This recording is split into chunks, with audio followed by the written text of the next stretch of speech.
이 시간 하나님께서 우리에게 주시는 말씀은 구약의 말씀 시편 23편 1절부터 6절까지 말씀입니다. 구약 818쪽입니다.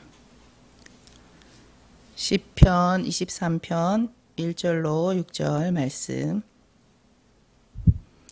다 같이 찾으셨으면 함께 하나님의 말씀을 다 같이 교독하겠습니다.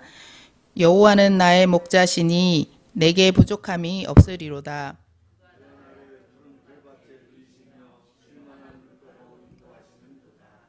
내 영혼을 소생시키시고 자기 이름을 위하여 의의 길로 인도하시는도다.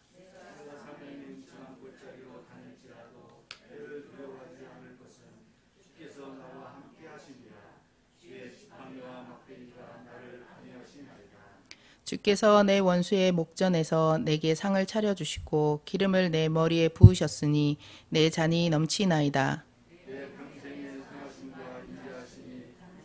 나를 따르리니 내가 여호와의 집에 영원히 살리로다. 아멘. 네. 아까 기도하실 때 전용배 집사님 말씀하신 것처럼 담임 목사님께서 코로나 확진으로 인해서 제가 이렇게 서게 됐습니다. 사모님도 확진되셔서 두 분 다 격리 중에 계시고요. 목사님은 다음 주 화요일쯤에 격리 해제되신다고 합니다. 기도해 주시기 바랍니다. 네, 제 소리가 좀 작아서 소리가 좀 작으신 분도 계실 것 같은데 이렇게 소리가 또 이렇게 퍼지는 소리가 나서 이렇게 울리는 소리가 나서 가까이 가기가 좀 그러네요. 예, 저는 아시는 분들도 계시고 또 모르시는 분들도 계시는데 저는 CCC라는 단체에서 일하고 있습니다. 97년부터 일을 했고요. 2004년도부터는 이제 영국에서 선교사로 2014년까지 10년 넘게 그곳에서 캠퍼스 사역을 하면서 거기에서 영국 런던에서 사역을 했습니다. 영국 CCC는 아가페라는 이름을 부릅니다. 캠퍼스 크루세이드 포 크라이스트란 이 크루세이드란 이름이 유럽에는 되게 안 좋은 느낌이거든요. 그래서 아가페라는 이름으로 같이 불러서 그곳에서 사역을 했는데 사역을 한 6, 7년쯤 했을 때 제가 번아웃이 왔습니다. 여러분들 또 아시기도 하고 또 모르시기도 할 텐데 탈진 또는 번아웃이라는 건데 스트레스를 많이 받아가지고 더 이상 이렇게 할 수 없는 그런 상태였습니다. 사실 그게 저에게 온 뭐 그런 상황들이 번아웃인지도 몰랐고 그냥 막연하게 제가 왜 이렇게 힘들지, 왜 이렇게 어렵지, 또 마음도 힘들고 또 캠퍼스 가는 것도 발걸음이 너무 무겁고 그런 시간들이 계속되면서 잘 회복이 안 되는 것입니다. 처음에 갔을 때는 아침에 일어날 때 발딱 일어나서 캠퍼스 가고 그랬었는데 그런 에너지가 없더라고요. 그러던 때 이제 어느 날 이렇게 저희 그 아가페 본부에서 HR팀에서 해외에서 오신 우리 그 선교사님들, 저 같은 그런 사람들을 만나주는 시간을 그 6, 7년 사이에 처음으로 가졌습니다. 그래서 저 런던에서 약간 북쪽으로 올라가서 그분들을 만나게 됐는데 그분들을 만나면서 이제 저에 대해서 이야기도 하고 막 그런 시간들을 가지면서 저의 인생 라이프 맵을 이렇게 그렸습니다. 그리고 이제 나에 대해서 막 소개하고 얘기하고 막 그런 시간을 진짜 별일 아니었고 진짜 뭐 심각한 것도 아니고 그런 시간을 가졌는데 그거를 얘기하면서 제가 계속 울고 있는 거예요. 제가 왜 우는지도 모르고 또 왜 내가 울고 있지 이러면서 이제 너무 당황스러운 미팅을 그때 했습니다. 그 우여곡절 끝에 이제 미팅을 다 끝내고 나서 그분들이 저에게 하시는 말씀이 이렇게 저보고 번아웃이 됐으니까 이제 여기서 사역을 멈추고 쉬어야 한다 이렇게 얘기를 하는 겁니다. 너무 당황스러웠고 아니 갑자기 사역을 그만두라고요? 이렇게 저는 아무 생각이 없었고 그런 계획도 없었고 마음도 없었기 때문에 아니다. 나는 캠퍼스 사역에 지금 아직 만나야 될 학생들도 있고 또 계속 성경 공부하기로 한 학생도 있고 이러기 때문에 가서 성경 공부해야 한다. 그러면서 그냥 지금 사역을 이번 학기를 마치고 쉬겠다. 그렇게 이야기하고 다시 런던으로 돌아왔습니다. 근데 런던으로 돌아오고 나서 그 다음부터가 힘들기 시작했습니다. 사람들이 병이 있는지 모르고 있을 때는 잘 지내다가 갑자기 어떤 병이 있다고 생각하면 다 아프잖아요. 여기도 아프고 저기도 아프고. 그런 것처럼 저도 저희 상태가 번아웃이라는 것을 알게 된 이후부터 더 많이 마음이 힘들어지기 시작했습니다. 도저히 캠퍼스 가서 누구를 만날 수 있는 힘이 안 났습니다. 완전히 이렇게 소진이 되고 제로가 된 꺼진 불 같은 꺼져서 쟤만 남은 그런 상태 같은 제 마음이 되어가지고 도저히 견딜 수가 없어서 본부에 전화를 했습니다. 전화를 해서 내가 도저히 안 되겠다, 쉬어야겠다 그렇게 이야기를 했더니 알겠다고, 그러면서 지금부터 쉬라고 해서 2개월을 쉴 수 있는 시간을 저에게 주었습니다. 그때 그 시간을 딱 얻고 제가 첫 번째 한 생각은 영국을 떠나야겠다. 영국에서 못 살겠다. 여기를 떠나야겠다. 이러면서 거기를 탈출하는 것이 저에게는 가장 이렇게 소망이었습니다. 그때 당시에 탈출해야겠다. 그런 생각을 하고 무작정 영국을 떠나려고 생각했고, 그때 마침 이제 저의 선교회의 동기 그 선교사님이 터키에서 사역을 하고 계셨는데 그분 가정에 이제 제가 잠시 가 있기로 하고 그냥 비행기 티켓만 딸랑 끊고 갔습니다. MBTI라고 성격 검사들을 요즘 많이 하는데 그 성격에서는 있을 수 없는, 저는 모든 걸 1에서부터 10까지 다 계획을 해야지만 움직여야 안심하는 그런 사람인데 비행기 티켓만 달랑 들고 이제 터키를 갔습니다. 터키를 가서 이제 공항에서부터 되게 많이 달랐습니다.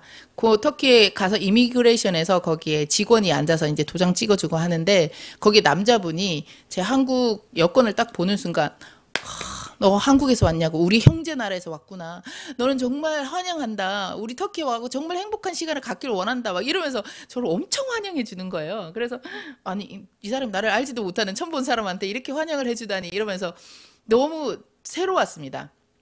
그런 이유가 영국에서 사역을 하면서 사실 부자 나라잖아요. 저희보다 엄청 부자 나라고 가는 것도 어려웠지만 그곳에서 사역할 때 참 많이 힘들었습니다. 거기에 있는 많은 영국의 크리스찬들은 그렇게 힘들진 않지만 그 나라 사람들 자체가 좀 교만이 조금 있고 또 그 기독교 역사도 우리보다 훨씬 길잖아요. 100년이 넘고 거기서 부흥도 엄청나게 일어났고 그랬던 나라였다 보니까 한마디로 우리나라의 어떤 아프리카에서 선교사가 와서 우리나라에서 복음을 전한다 이런 느낌인 거예요. 근본도 없는 뭔가 아시아에서 한 여자가 와가지고 이제 이 나라에 와서 복음을 전한다고 뭐 이런 느낌이다 보니까 저희 영적으로도 많이 눌리고, 그리고 또 선교사의 삶이 또 재정적으로 쉽지 않잖아요. 그리고 아무리 여기서 모금을 후원을 받아서 가도 거기 가면 이제 거의 반토막 정도의 수준이거든요. 이제 파운드가 엄청 비싸서 그러다 보니까 재정적으로도 힘들고 막 버티면서 그렇게 웰컴하지도 않고 환영해주지도 않고 우리나라에 복음 전해주니까 고맙다 이런 말도 못 듣고 그렇게 몇 년을 사역하니까 제가 번아웃이 온 것 같더라고요. 그런데 터키에 가는데 첫 번째 공항에서부터 나를 너무 환영해주니까 너무 감동이 됐습니다. 그래서 터키 오길 잘했구나 이런 생각을 했었죠. 그리고 이제 터키 도착하고 그 다음 날이 주일이었습니다. 주일에서 선교사님 가정들 몇 분들이 같이 모여서 한국인 교회에서 예배를 드리게 됐는데 그때 또 제가 선교사라고 같이 예배 드릴 때 대표 기도를 해달라고 해서 예배 대표 기도를 하게 됐습니다. 그 예배 대표 기도를 하면서 제가 읽었던 말씀이 이제 시편 23편 말씀을 읽고 또 기도를 해야겠다 하고 이 말씀을 읽었는데 이 말씀을 첫 절을 여호와는 나의 목자시니 내게 부족함이 없으리로다. 딱 1절, 이 1절을 읽고 울기 시작. 너무 울어가지고 그냥 눈물이 흐르는 정도가 아니라 꺼이꺼이 우는 거 있잖아요. 그래서 도저히 발음도 제대로 나오지 않는 그런 말들을 하게 되면서 이제 기도와 눈물과 막 이런 것들을 섞어가면서 겨우 기도를 마쳤던 적이 있습니다. 그때 이 말씀을 읽으면서 저의 영국의 시간들의 6, 7년이 지나가는 것 같았습니다. 한 절 한 절 읽을 때마다 그때 어려웠던 마음들이 다 제 마음에 꽂히는 것 같았고 그때 하나님이 이 말씀을 통해서 저를 위로해 주셨고 터키 도착해서 그 받은 웰컴도 그리고 또 이 말씀을 통해서 하나님께서 저에게 주시는 위로도 너무나도 감격적이었고 하나님의 은혜가 정말 폭포수같이 저에게 쏟아지는 것 같은 말씀이었습니다. 저에게는 시편 23편을 읽을 때마다 그때 일이 떠오릅니다. 그리고 저의 올해에 그 뽑는 말씀 있잖아요. 올해의 말씀도 시편 23편 1절과 2절 말씀입니다. 너무 시편 23편 말씀을 통해서 하나님께서 저에게 주시는 은혜가 많은 한 해가 되겠구나라는 기대를 좀 하게 됐습니다.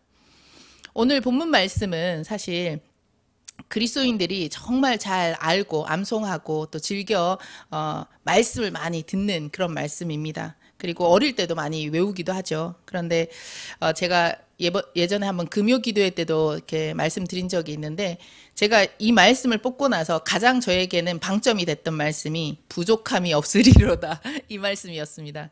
하나님께서 나에게 올해 이제 부족함은 없고 이렇게 풍성함만 있고 행복한 일만 가득하겠구나 그러면서 엄청 많이 기대하는 마음이 있었습니다. 하나님께서 올해 얼마나 큰 행복과 또 얼마나 큰 놀라운 일들을 나에게 행하실까 하는 기대로 가득 찼습니다. 여러분들은 인생을 살면서 이 다윗처럼 나에게 부족함이 없다라고 고백할 때가 과연 언제이십니까? 우리가 가족과 함께 더 이상 이사 가지도 않아도 될 우리의 집을 샀을 때, 또는 사업이 이제 안정되고 일정한 수입이 들어오면서 이제는 내가 좀 살 것 같아라고 다리를 쭉 뻗고 있을 때, 아니면 자녀들이 모두 원하는 대학과 또 직업을 가졌을 때, 이런 때들도 여러분들에게 있었을 것입니다. 그러나 그것이 지나고 나면 또 여러분들에게는 또 다른 필요들이 생기고 또 다른 고민들이 생기지 않습니까? 오늘 다윗은 자신의 인생에 부족함이 없을 때는 하나님이 자신의 목자가 되었을 때라고 말하고 있습니다. 1절 처음에 나오는 말이 여호와는 나의 목자시니로 시작하면서 23편 전체에서 자신은 양이고 하나님은 목자의 상태로 있을 때가 제일 부족함이 없을 때라고 고백합니다. 익히 목동 생활을 했던 다윗은 양들이 목자의 인도와 돌봄을 잘 받아서 아주 만족하고 부족함 없이 평화롭게 살아가는 모습을 잘 알고 있습니다. 또 이 시를 읽게 되는 이스라엘 백성 또한 유목민의 생활을 했기 때문에 아주 잘 공감하고 있겠죠. 여기서 부족함이라는 것은 감소하다, 줄어들다, 모자라다, 결핍되다 이런 뜻이 있는 단어입니다. 여기서 부족함이 없다라고 얘기하는 것은 간신히 부족한 정도는 벗어났어 이런 의미가 아닙니다. 매우 넉넉하고 풍족해서 부족함과는 아무런 관계가 없는 상태가 된다는 뜻입니다. 그것이 과거와 현재와 미래에도 지속적으로 이 결핍이나 모자람이 없을 것을 의미하고 있습니다. 하나님께서 자신의 목자가 되시어 자신에게는 부족함과는 아무런 관계가 없이 풍족하고 넉넉한 삶을 살게 된다고 고백하고 있습니다. 우리가 어떤 곳에 있는가에 따라 우리는 부족할 수도 있고 넉넉할 때도 가끔 있습니다. 내가 가진 것과 상관없이요. 내가 있는 회사가 되게 크고 좋은 회사여서 넉넉하게 느껴질 때가 있고, 또 내가 살고 있는 나라가 되게 부자의 나라여서 넉넉하게 느껴질 때가 있습니다. 그런 것처럼 우리도 목자이신 하나님이 그렇게 우리에게 함께 계실 때, 우리와 함께 하실 때 부족할 것이 하나도 없이 넉넉한 분이시기 때문에 우리 또한 그러함을 느낄 수 있습니다. 그러면 왜 다윗은 하나님께서 자신의 목자이시기 때문에 부족한 삶을 살 수 있다고 말하는 그 이유는 무엇일까요? 그냥 하나님의 목자이고 나는 양이고, 그런데 왜 그것에 대해서 부족함이 없다고 느끼는지 그 이유를 살펴보기를 원합니다. 첫째는 자신에게 많은 좋은 것으로 하나님께서 공급해 주시고 베풀어 주시기 때문입니다.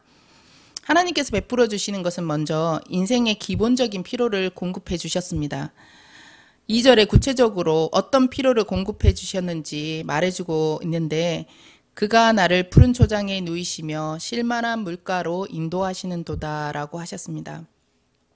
거친 광야이고 험한 산지가 대부분인 이 팔레스타인 지역에서 푸른 초장, 맑은 시냇물, 그 푸른 목초지가 가득한 곳이라면 엄청난 풍요가 있고 또 안식을 상징하는 그런 모습이 되겠죠. 그런데 다윗은 나는 아무것도 모르는 양, 그래서 그냥 고개 숙여서 풀만 뜯는 그런 양이고, 나의 하나님은 모든 것을 아시는 목자 되시는 하나님이다 라고 고백합니다. 그래서 그분은 우리가 어디로 가야 될지, 내가 어디에 있어야 될지 다 아신다. 우리에게 필요한 목초지가 어디가 풍족한지도 다 아시고 딱 그곳으로 인도해 주신다. 그리고 양들이 배불리 먹고 또 평안히 누워서 안전하고 편하게 살 수 있는 그곳으로 인도해 주시는 분이라고 고백합니다. 그리고 언제나 마실 수 있는 넉넉한 물이 있는 곳으로도 인도해 주신다고 말씀합니다. 우기와 건기가 팔레스타인 지역에 있지만 그곳은 물이 많이 부족한 곳이지 않습니까? 그곳에서 양들에게 필요한 물을 먹는 장소는 아주 각별히 신경을 써야 합니다. 목자들이 그런 것을 되게 많이 신경을 쓰는데 양들이 겁이 많습니다. 그래서 흐르는 물도 마시지를 못하거든요. 그래서 양들이 마실 수 있는 물은 고여 있는 물이어야 하고 그 고여 있는 물도 시퍼렇게 막 이렇게 깊게 있는 물은 못 마십니다. 얕은 고여 있는 물밖에 못 마시기 때문에 그런 것을 잘 찾아야 합니다. 그리고 양들이 머리를 이렇게 딱 이렇게 숙여서 이렇게 물을 마실 때 맹수들이 호시탐탐 이 통통한 양들을 먹겠다고 이렇게 노리지 않습니까? 우리 맹수들로부터 이 양들을 또 지켜야 하기 때문에 어디서 물을 마셔야 하는지 아주 신경을 써야 합니다. 양들이 누구 때문에 또 무엇 때문에 마음껏 휴식을 취하고 또 안전하게 살 수 있겠습니까? 그것은 양들을 누이고 인도하시며 그들을 지켜주시는 목자가 있기 때문입니다. 예전에 이 말씀을 암송하면서 그런 것을 많이 상상했습니다. 푸른 풀밭, 맑은 시냇물 하면서 목가적인 되게 그림도 많이 있지 않습니까? 그런 그림만 상상했었는데 말씀을 자세히 보니까 그런 한가로운 그림만은 아닌 것 같습니다. 그것은 양에게 풀과 물은 생존과 관계되는 매일 일용할 양식이기 때문입니다. 양은 풀을 먹어야 하고 물을 마셔야지 살 수 있는 생존과도 관계되는 중요한 부분이기 때문입니다. 하나님께서는 목자셔서 양에게 매일 일용할 양식과 생존한 물을 공급해 주는 것처럼 다윗에게 매일 그의 인생에 필요한 것들을 공급해 주셨습니다. 인생의 가장 기본이 되는 필요를 공급해 주시는 하나님이셨던 것입니다. 우리에게 하나님께서 우리의 필요를 공급해 주시는 것을 믿습니까?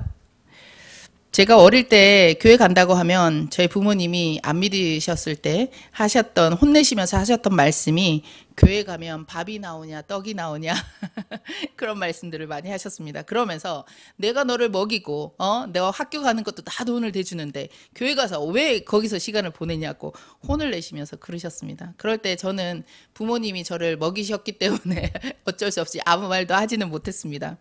그러나 지금 저는 모든 삶을 100% 후원으로 살고 있습니다. 그러다 보니 아주 당당하게 저희 부모님께 말씀을 드립니다. 저희 얼마 전에 몇 해 전에 아버지께 그런 말씀을 드린 적이 있습니다. 사실 하나님께서 나를 먹이시고 입히시고 또 하나님께서 나를 학교까지 다 보내주셨다고 아버지도 부인하지 못하셨습니다. 사실이었기 때문에 그렇게 하나님께서 기본적으로 우리에게 필요한 모든 것들을 공급해 주시는 분이십니다. 또 하나님께서 공급해 주시고 베풀어 주시는 것은 영혼의 필요까지 공급해 주시는 분이라고 다윗은 고백하고 있습니다. 3절에 보면 내 영혼을 소생시키시고 자기 이름을 위하여 의의 길로 인도하시는 도다라고 하였습니다. 다윗은 하나님께서 자신의 육체적인 필요만 공급해 주시는 분이 아니라 자신의 영혼을 소생시켜 주시는 힘까지 가지고 계시는 분이심을 고백하고 있습니다. 여기서 내 영혼을 소생시키시고 하는 이 소생시키시고는 자신이 그 뜻은 돌이키고 회복되고 새롭게 된다는 뜻입니다. 다윗이 자신의 영혼이 메말랐을 때 자신의 영혼이 살아날 수 있도록 그 영적인 힘을 공급해 주시는 분이 하나님이시라고 고백하는 것입니다. 또 자신이 잘못된 길을 가고 있을 때 그것을 돌이킬 수 있도록 해주신 분도 하나님이셨습니다. 그리고 다윗이 헤어나기 어려운 공경에 처했을 때 하나님께서 다윗을 돌이키시고 고난 가운데 있는 그의 생명을 다시 살리셨던 분도 하나님이셨습니다. 또 자신이 침체의 상태에 있을 때 회복할 수 있도록 성령의 은혜를 주신 분도 하나님이셨습니다. 또 날마다 똑같은 쳇바퀴 돌듯 하는 인생에서 의미도 찾지 못하고 있을 때 새롭게 해주시는 분도 하나님이십니다. 다윗은 이런 경험을 했던 사람입니다. 그 경험이 그를 더 확신 있게 했고 그런 확신으로 인해서 자신의 미래에도 하나님께서 그렇게 책임져 주시고 자신의 영혼에 그런 소생하게 함을 부어주실 것이란 소망함을 가지고 이런 고백을 하였습니다. 우리의 영혼이 새로워지고 다시 소생되는 것은 그런 소망들을 우리 모두가 가지고 있을 것입니다. 그것은 선교사에게도 또 목회자에게도 살아가는 모든 분들에게도 아마 늘 이런 고민들이 있을 것이라고 생각합니다. 그리고 매일매일 살고 있는 우리 성도님들도 이런 고민들은 마찬가지일 것이라고 생각합니다. 우리 모두는 하나님께서 그 땅에서 또는 그 교회에서 그 직장과 사업장에서 그 가정에서 하나님께서 나를 부르셨는데 그 부르신 그곳에서 하나님이 원하시는 그 일들을 하면서 각자 다 살고 계십니다. 그런데 어느새 어느 날 나도 모르게 나의 영혼이 메말라지고 있는 것을 보기도 하고 느끼기도 합니다. 그럴 때 하나님과의 첫사랑을 잃어버리고 옛날에 난 그랬지라고 옛 추억을 더듬듯 하는 우리의 영혼의 침체기에 빠지기도 합니다.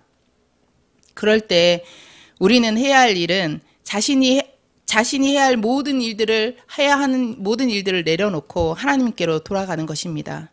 하나님께서 나의 영혼에 소생시켜 주시고 또 하나님께서 나의 영혼을 다시 일으켜 주실 것을 믿고 그분께로 나아가는 것이 필요합니다.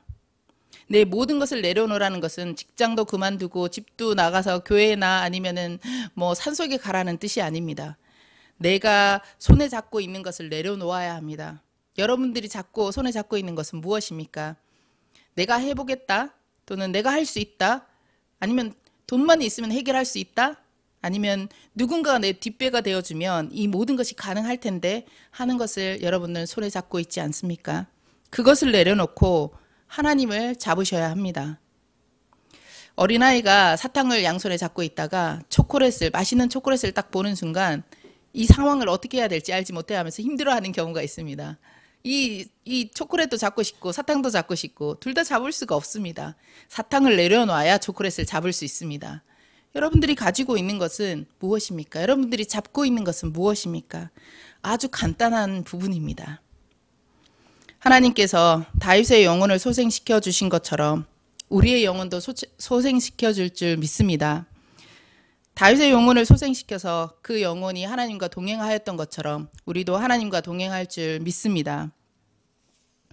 다윗이 하나님이 목자여서 부족함이 없는 또 다른 이유가 있었습니다. 두 번째 이유인데 자신이 어려운 상황일 때도 하나님께서는 자신을 떠나지 않고 함께 해주신 분이셨기 때문입니다. 우리 4절을 다 함께 읽어볼까요? 4절 시작. 내가 사망의 음침한 골짜기로 다닐지라도 해를 두려워하지 않을 것은 주께서 나와 함께 하심이라. 주의 지팡이와 막대기가 나를 안위하시나이다. 아멘. 한국어로 보면은 없는 원어에서만 있는 접속사가 여기 하나 있습니다. 그것은 해를 두려워하지 않을 것은 하고 중간에 키라는 원어가 있습니다. 그리고 주께서 나와 함께 하심이라. 요 키라는 이 원어에 있는 접속사거든요. 이 접속사는 뜻은 왜냐하면 그러므로 또는 무엇 때문에 라는 이유를 말하는 것입니다. 그러면 내가 사망의 음침한 골짜기로 다닐지라도 해를 두려워하지 않을 것은 그 이유는 주께서 나와 함께 하심이라 라고 읽을 수가 있겠죠. 하나님께서 함께 하심을 확신하였기 때문에 다윗은 두려워하지 않을 수 있다고 담대하게 고백하고 있습니다. 또 사망의 음침한 골짜기 같은 그 골짜기에서 자신이 극심한 고통 속에서 거의 죽을 것 같은 그 지경에 처했던 지난 날들을 회상하며 다윗은 이런 표현들을 사용했습니다.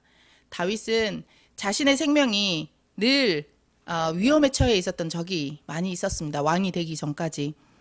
자신의 생명을 노리는 장인, 그러면서 그 나라의 왕이었던 사울이 있었습니다. 그로부터 쫓겨다니는 삶을 매일 두려워하며 살았습니다. 그 시간은 그의 인생에서 사망의 음침한 골짜기 같은 시간이었습니다. 사울을 피해서 다른 나라로 도망도 가봤고 다른 나라에서 미친 척도 해봤고 그죠? 그런 시간들을 보냈던 그 다윗에게 이런 시간과 이런 지역, 이런 상황 속에서도 하나님께서는 함께 해주셨다는 것을 고백하고 있는 것입니다. 이 팔레스타인 지역에서는 골짜기가 많습니다. 바위가 많이 있다 보니까 그렇다 보니 양들이 이 골짜기를 지나다닐 때 너무 아까 겁 많은 양이라고 했지 않습니까? 너무 많이 두려워합니다. 그래서 두려워서 덜덜덜 떨다가 앞으로도 못 가고 뒤로도 못 가고 얘는 앞에 가겠다 쟤는 뒤로 가겠다면 서로 막 부딪히고 혼란스러운 상태가 많이 됩니다. 그래서 노련한 목자일 경우에는 이 양들이 혼란스러워하지 않게 잘 이끄는 것이 필요합니다. 우리의 인생길에도 얼마 많은 사망의 음침한 골짜기 같은 순간을 지날 때가 있습니까? 내가 지금 정말 사망의 음침한 골짜기야 라고 생각하는 때도 여러분들이 있으셨을 것입니다.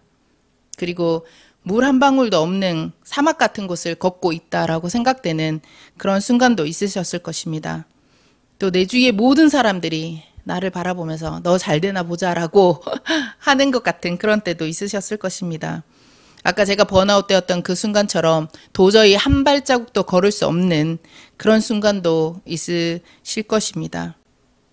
정말 앞으로도 갈 수 없고 뒤로도 갈 수 없는 그런 상황일 때도 오늘 말씀에서처럼 하나님께서는 여러분들을 떠나지 않으시고 함께 해주십니다. 우리가 하나님께서 함께 해주신다는 걸 생각할 때 푸른 초장일 때와 맑은 시냇 물가에서만 하나님께서 함께 해주시는 것이 아닙니다.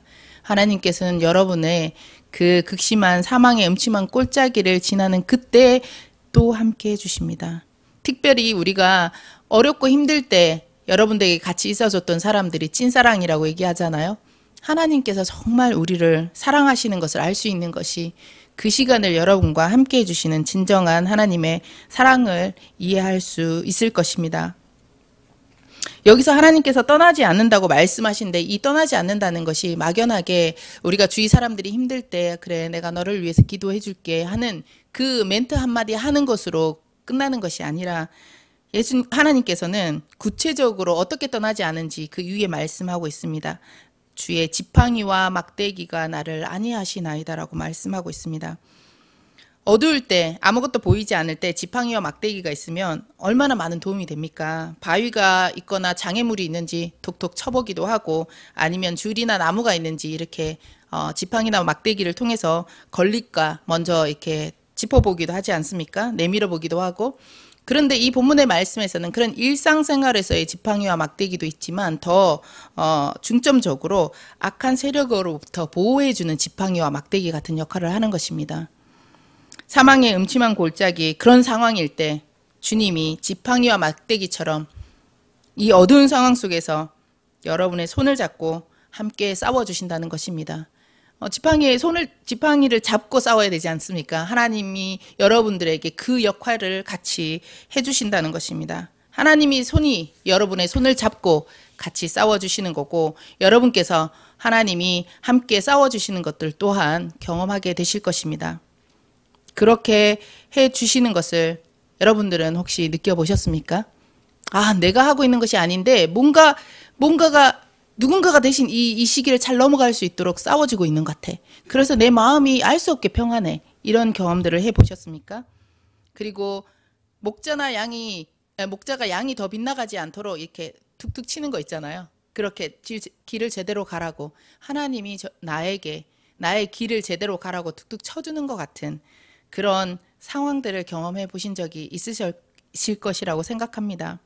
하나님께서는 여러분들을 지키시고 함께 하시는 것에 구체적으로 여러분들의 삶 속에서 함께 해주신 분을 믿으시기 바랍니다.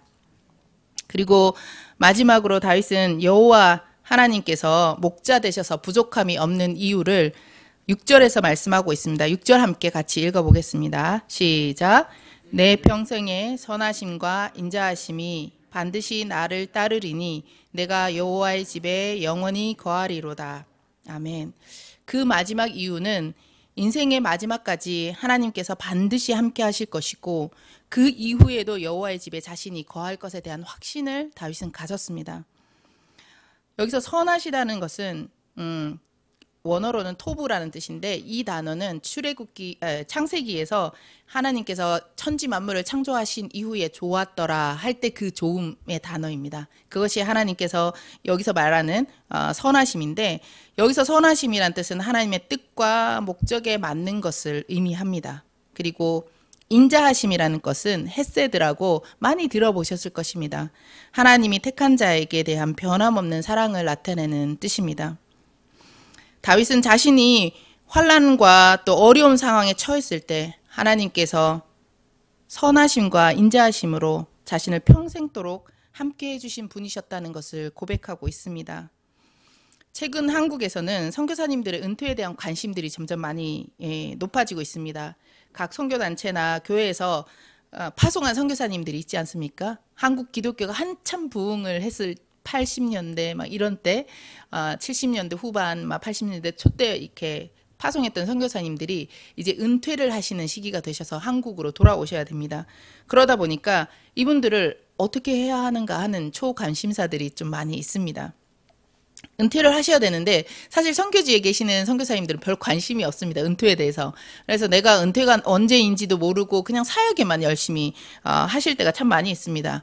그런데 어느 날 갑자기 자신의 건강의 문제로 사실 뭐 은퇴 전에 이미 60대 되면서부터 또 건강이 많이 안 좋아지시잖아요. 저희 단체에도 60대 중반대부터 오른쪽 무릎 수술, 왼쪽 무릎 수술, 임플란트, 허리 뭐 이러면서 이렇게 많은 수술로 한국에 들어오시게 되고 본인의 건강으로 철수를 하게 되시는 경우도 있고 또는 가족의 건강의 문제로 철수를 하시는 경우도 있고 또 자녀의 어려움, 관계의 어려움으로 인해서 철수를 하게 되시는 경우들이 있습니다. 그럴 때 한국으로 귀국하고 그러면서 귀국을 준비하면서 어떻게 살아야 될지 너무 막막해 하시는 선교사님들이 많이 있습니다. 왜 내가 일찍 은퇴를 준비하지 못했던가 하면서 후회하시는 분들도 많이 있고요.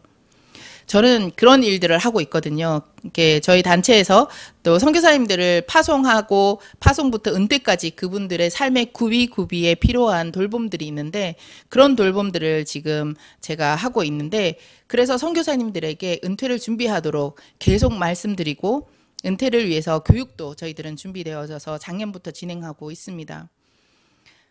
선교사님들은 자신의 노년기가 다가오면서 더 이상 사역지에 있을 수 없고 또 한국에 돌아오면 선교사가 아닌 것 같은 느낌도 들고 그러면서 자신의 정체성에 혼란이 생기고 힘들어 하시는 분들이 많이 있습니다. 물론 이것은 선교사님뿐만 아니고 일반 직장에서 정년퇴임을 하시고도 그렇게 힘들어 하시는 분들이 가끔 보게 됩니다. 어떻게 살아야 될지 잘 모르고 아직 건강하신데 은퇴는 하셔야 되고 그리고 계획은 별다른 계획이 없으시고 그러다 보니 혼란해하며 힘들어하십니다. 자신이 왠지 쓸모 없어진 것 같고 또 뒷방 늙은이가 된 것 같고 그러다 보니 서운한 마음들이 늘 이렇게 가끔씩 올라오는 거죠. 그래서 우울감까지 가지시는 분들도 계십니다. 이런 분들에게 사실 삶을 어떻게 살아야 되는지 계획해야 되고 앞으로 시간을 어떻게 보내야 되는지 구체적으로 계획하는 것들이 필요합니다. 다윗은 자신의 이런 인생 노년기에 이제 더 이상 하나님 앞에 열심히 사역할 에너지도 없어요. 그리고 하나님이 날마다 공급해 주신 놀라운 경험, 전쟁에 나가서 맨날 승리하고 막 이런 경험도 더 이상 이제는 할 수가 없어요. 나이가 들어서 늙어서. 그리고 하나님께서 자신과 함께 그런 상황임에도 불구하고 하나님께서 자신과 함께 계심을 확신하며 이 고백을 하였던 것입니다. 그리고 더 나아가 영원히 하나님의 집에 자신이 거할 것을 믿음으로 고백하는 고백을 이 6절에 하고 있는 것입니다. 여러분들은 어떠십니까? 언제까지나 열심히 하나님을 섬기고 또 열심히 사역하고 또 열심히 일하고 그렇게 했는데 하나님과 동행도 하였고 하나님과 정말 첫사랑의 뜨거운 사랑도 경험했는데 점점 나이가 들면서 이제 눈이 점점 어두워지고 성경책도 읽을 수 없어서 이렇게 봐야 되고 눈이 어두워지니까 성경책도 자주 못 읽으시겠다고 하시는 분들도 있습니다. 그리고 귀가 점점 잘 들리지 않아서 설교 말씀도 잘 들리지 않고 또 찬양도 잘 들리지 않아서 함께 따라 부르는 것도 어렵고 또 목사님께서 말씀하시면 적당한 때 아멘을 해야 하는데 그 아멘의 시기를 또 박자를 놓치기도 합니다. 그런 상태가 되고 또 힘차게 아멘을 할 수도 없는 상태가 되기도 합니다. 그럴 때 하나님께 무엇을 드릴 수도 없는 나이가 된 이 노년 때 여러분들은 그 시간에도 하나님께서 함께 하심을 믿으십니까? 믿으십니까? 네, 아멘. 여러분들에게도 이 아무것도 할 수 없는 그 시간에도 하나님께서 여러분과 함께 하시며 하나님께서 여러분들 삶들을 지켜주시는 것을 믿으시기 바랍니다. 그래서 하나님이 여러분이 죽음 앞에 섰을 때에도 하나님 앞에 나아가는 자신의 하나님의 집에 갈 수 있는 자신의 믿음들을 가지시기를 축복합니다. 그런 확신과 믿음을 통해서 다윗처럼 하나님이 나의 목자여서 난 아무런 부족함이 없다고 고백하는 삶을 사실 수 있으실 것이라고 믿습니다. 아멘. 함께 기도하겠습니다.